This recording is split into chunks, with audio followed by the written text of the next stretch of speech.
is recognized for 5 minutes. Thank you, Madam Chair.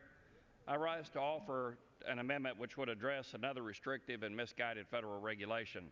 Section 526 of the Energy Independence and Security Act prohibits federal agencies from entering into contract for the procurement of an alternative fuel unless its life cycle greenhouse gas emissions are less than or equal to emissions from an equivalent conventional fuel produced from conventional petroleum sources.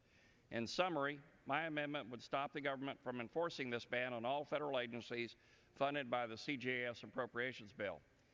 The initial purpose of Section 526 was to stifle the Defense Department's plans to buy and develop coal-based or coal-to-liquids jet fuels, and this stifling was based on the opinion of environmentalists that coal-based jet fuel produces more greenhouse gas emissions than traditional petroleum.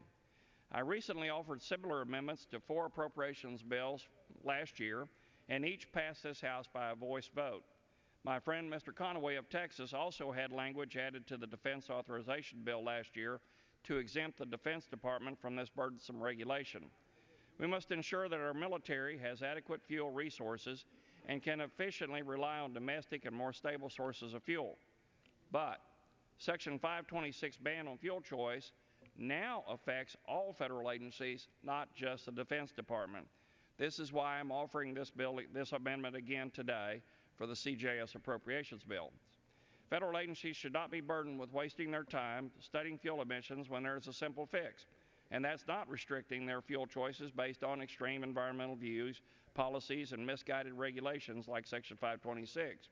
With the increasing competition for energy and fuel resources, and the continued volatility and instability in the Middle East, it is now more important than ever for our country to become more energy independent and to further develop and produce our domestic energy resources.